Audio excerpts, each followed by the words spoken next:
Have you ever felt a thought wasn't entirely your own? A sudden urge, a shared belief that seems to materialize out of thin air, sweeping through society like a silent, invisible tide.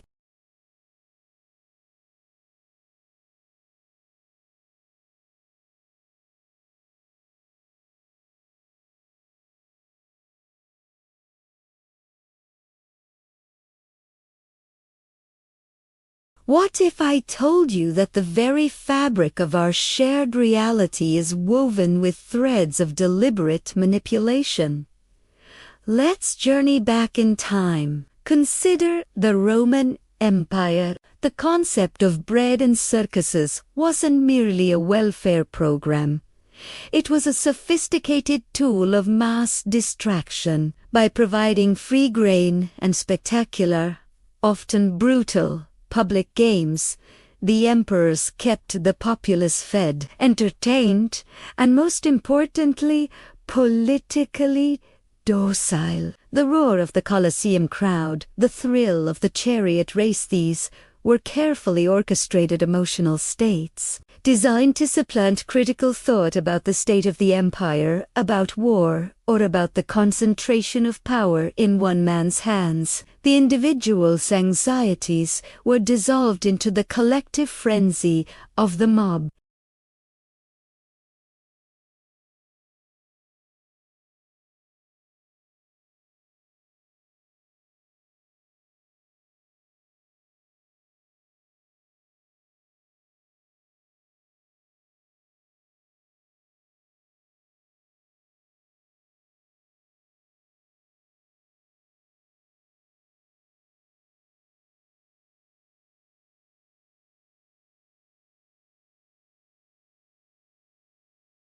But look deeper. What was really happening? It was a period of immense social upheaval, plagues, famines, and the dawn of new economic systems. The witch hunts provided a perfect scapegoat by creating a tangible, supernatural enemy.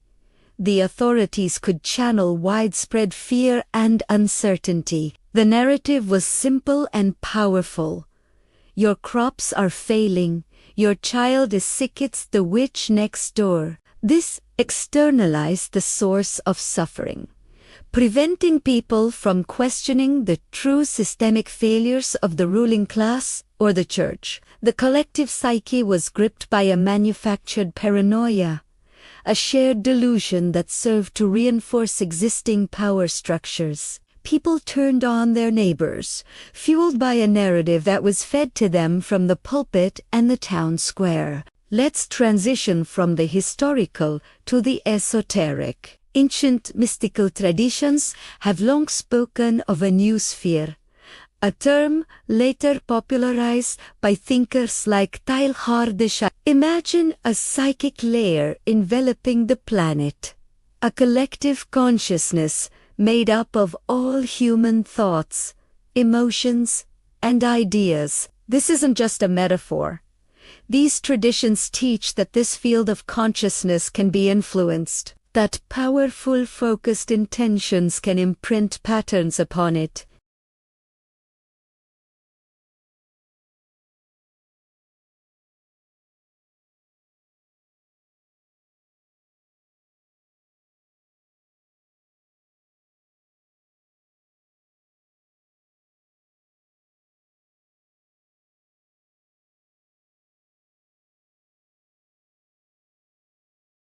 Certain symbols, certain repeated phrases or mantras act as resonant keys. They are designed to unlock specific emotional and psychological states within the collective. The swastika, for example, long before its corruption, was an ancient symbol of well-being. Its power was hijacked, inverted, and used to tune the collective consciousness of a nation to a frequency of fear, nationalism, and aggression. The symbol itself became a psychic trigger, a key to a pre-programmed set of responses.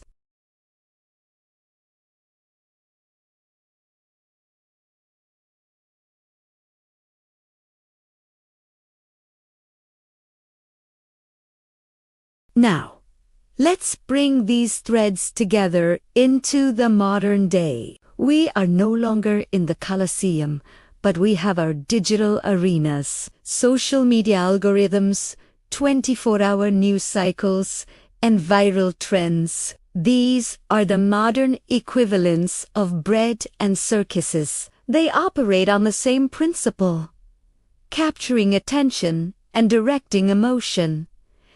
Consider the echo chamber effect. Algorithms are designed to show us what we already believe, reinforcing our biases and creating polarized digital tribes. This isn't necessarily a conscious, top-down conspiracy by a single entity.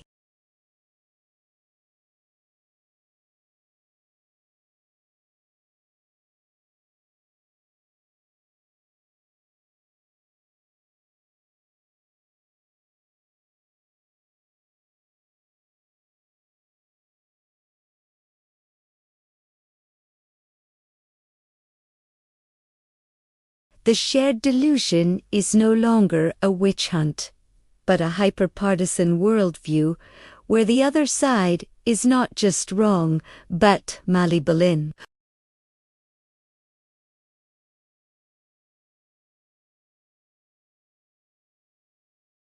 Every like, every share, every angry comment is an injection of psychic energy into this collective field. Viral memes and hashtags function as modern-day sigils or spells, imprinting simple, powerful ideas onto the global consciousness with unprecedented speed. The rhythmic, repetitive nature of scrolling through a feed is a form of mass hypnosis, lulling the conscious mind into a state of passive reception.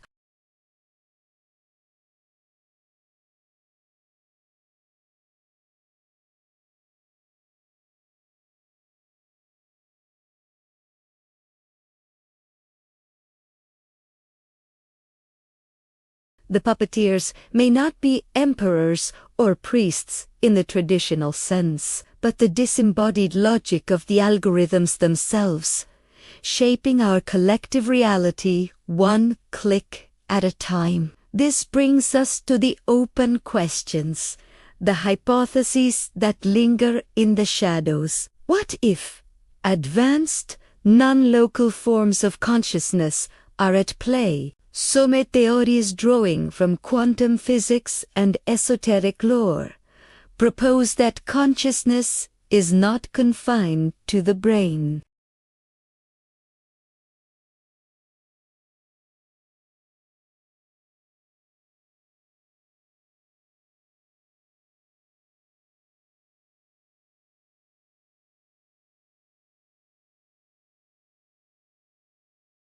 Is it possible that certain resonant frequencies, broadcast subtly through media or technology, could be designed to keep the population in a state of low-grade anxiety and consumerist desire?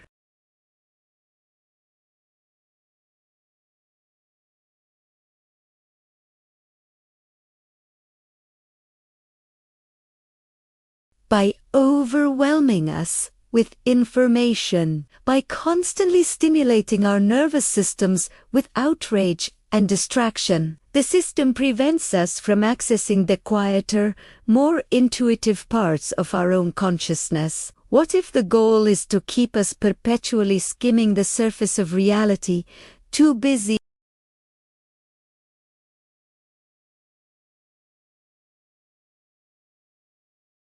And who benefits from my current state of belief? The most effective prison is the one we don't know we're in.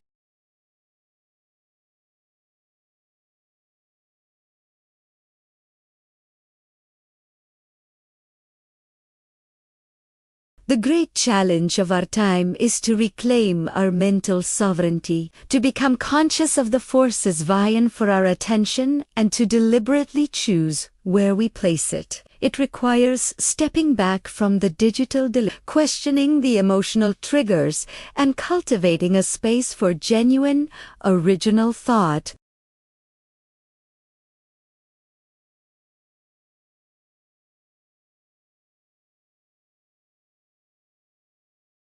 What are your thoughts? Have you witnessed these patterns in your own life or in society? Share your insights and experiences in the comments below. Let's create a space for real discussion. If this exploration sparked something within you, please like this video, share it with someone who dares to question, and subscribe for more journeys into the deep structures of our reality. Thank you for thinking with me.